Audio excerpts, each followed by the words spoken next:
Good morning children. जैसा आप पीछे पढ़ चुके हैं उसी क्रम में नरेशन का अगला पार्ट आप इम्परेटिव सेंटेंसेस पढ़ने जा रहे हैं। इम्परेटिव सेंटेंसेस को हिंदी नरेशन में इम्परेटिव सेंटेंसेस जिसको हिंदी में आदेशात्मक वाक्य कहा जाता है। लिखा है, देखिए, जिन वाक्यों द्वारा प्रार्थना, आदेश, विनम्र निवेदन तथा परामर्श का भाव प्रकट होता है उन्हें आदेशात्मक या इम्परेटिव वाक्य कहा जाता है। ऐसे वाक्य वर्ब की मूल अवस्था से प्रारंभ होते हैं। कभी कभी वाक्य का भाव जानने के लिए वर्ब से पूर्व please, kindly, sir, madam, your majesty तथा लेट जैसे शब्दों का प्रयोग किया जाता है। ये रही आपकी अंग्रेजी के वाक्यों की पहचान जो रिपोर्टेड स्पीच का भाग होता है। इसमें रूल निम्नलिखित हैं जिनको पढ़ना और समझना बहुत आवश्यक है। रिपोर्टिंग वर्ब सेड के स्थान पर वाक्य के भावानुसार ordered, urged, requested, commanded, begged, advised, asked, told के भाव में जो प्रकट किया जाता है उनका प्रयोग किया जाता है। अब इन शब्दों को आप स्वयं से जान जाएं कि आदेश का जब भाव होगा तो ऑर्डर लगाएंगे, आर्ज जब बहुत अधिक विनती का भाव होगा तब आर्ज लगाएंगे, और सामान्य स्थिति में रिक्वेस्टेड का प्रयोग करेंगे। बहुत सख्त आदेश के लिए कमांडेड का प्रयोग करेंगे। बहुत अधिक अनुरोध के लिए बेग्ड का प्रयोग करेंगे। उपदेश तथा परामर्श के लिए एडवाइज्ड का प्रयोग करेंगे। और ये सब बातें अगर नहीं समझ में आती हैं, कौन किससे कहा, कौन बड़ा है कौन छोटा है, तो ऐसी स्थिति में हम आज या टोल्ड का प्रयोग भी कर सकते हैं। दूसरी बात, रिपोर्टेड स्पीच की वर्ब को इन्फिनेटिव टू द्वारा जोड़ दिया जाता है। जिन वाक्यों के प्रारंभ में लेटस का प्रयोग होता है उनमें रिपोर्टिंग वर्ब प्रपोज्ड या सजेस्टेड का प्रयोग किया जाता है तथा कंजंक्शन दैट के पश्चात दे शुड या वी शुड का प्रयोग भी करते हैं। अगर हमारा सब्जेक्ट थर्ड पर्सन या फर्स्ट पर्सन में है तो हम दे शुड के स्थान पर वी शुड का भी प्रयोग कर सकते हैं। महत्वपूर्ण बात इसमें यह है कि रिपोर्टेड स्पीच का पूर्ण भाव हिंदी में पहले हमें समझ लेना चाहिए, उसी के अनुसार रिपोर्टिंग वर्ब का प्रयोग करना चाहिए।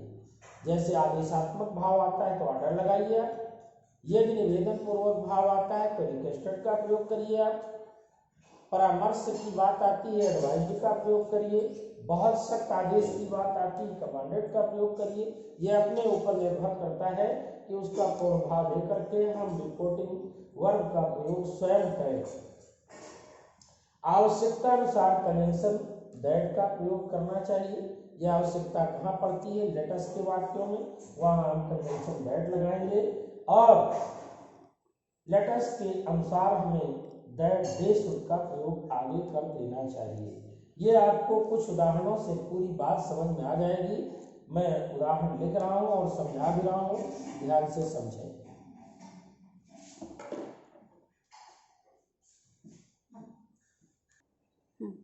हाँ बच्चों, इम्परेटिव सेंटेंसेस के एग्जाम्पल देखिए आपके सामने।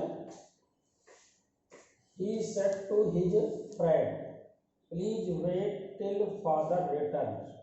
देखिए किस प्रकार आंसर सेलेक्ट किया जाता है। ये प्लीज भाव स्पष्ट करता है कि यहाँ कोई व्यक्ति अपने मित्र से निवेदन कर रहा है, इसलिए हम सेड के स्थान पर रिक्वेस्टेड का प्रयोग कर देंगे।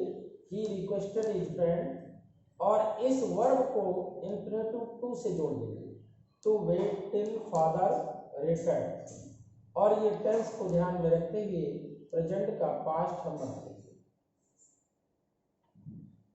सेकंड देखिए, call the servant the principal said to mister Gupta. अर्थ निकालने से थोड़ा आसान हो जाता है, हम समझ जाते हैं कि क्या करना चाहिए। प्रधानाचार्य जी ने श्रीमान गुप्ता जी से कहा नौकर को बुलाइए। ऐसा लगता है प्रधानाचार्य जी का ये आदेशात्मक भाव है। बनाएंगे सेंटेंस को, the principal ordered mister Gupta to call the servant. ये देखिए इंफिनिटिव से इसको जोड़ दिया गया। थर्ड नंबर देखिए, the doctor said Ramesh don't eat too much. अर्थ निकाल लिया हमने, डॉक्टर ने रमेश से कहा बहुत अधिक भोजन मत करें। ऐसा लगता है कि ये डॉक्टर की सलाह है, इसलिए हमने यहाँ एडवाइज का प्रयोग किया है। The doctor advised Ramesh not to eat too much. उसी क्रम में इंफिनिटिव से इस सेंटेंस को जोड़ दिया। नेक्स्ट देखिए, कम क्विकली ही shouted and help me as I am in danger. जल्दी आइए, उसने चिल्लाकर कहा और मेरी मदद करिए क्योंकि मैं खतरे में हूँ। हमें ऐसा लग रहा है कि कोई व्यक्ति खतरे में है, कुछ लोग सामने दिख रहे हैं तो उनसे वो चिल्ला के कह रहा है। तो यहाँ प्रोनाउन भी हमको ऑब्जेक्ट भी हमने फिलअप कर दिया है। He shouted to them to come quickly and help him as he was in danger. देखिए प्रोनाउन का परिवर्तन, फर्स्ट पर्सन में प्रोनाउन था तो सब्जेक्ट ही के अनुसार ही हमने इसको बदल दिया है। आप इस बात को ध्यान दें कि प्रोनाउन का परिवर्तन पूर्व एक्सरसाइज के अनुसार ही किया जाएगा। Next sentence, she said let us leave the car at the station. देखिए हमने बताया था आपको कि लेटर्स वाले वाक्यों को किस प्रकार से बनाते हैं। उनमें हम प्रायः रिपोर्टिंग वर्ब, प्रपोज्ड या सजेस्टेड का प्रयोग करते हैं और सेंटेंस में आगे दैट, दे शुड या दैट वी शुड से जोड़ देते हैं। She proposed that we should leave the car at the station. अगला सेंटेंस है, the colonel said soldiers don't let the enemy pass. Colonel ने अपने सैनिकों से कहा है शत्रुओं को मत आगे आने दो। तो ऐसा लगता है कर्नल का सख्त आदेश है, इसलिए हमने कमांडर का प्रयोग किया है। यदि आप चाहें तो सजेस्टेड टू का भी प्रयोग यहाँ कर सकते हैं। द कर्नल कमांडेड या suggested to the soldiers not to let the enemy pass. इस क्रम से ये आपके आंसर मिले।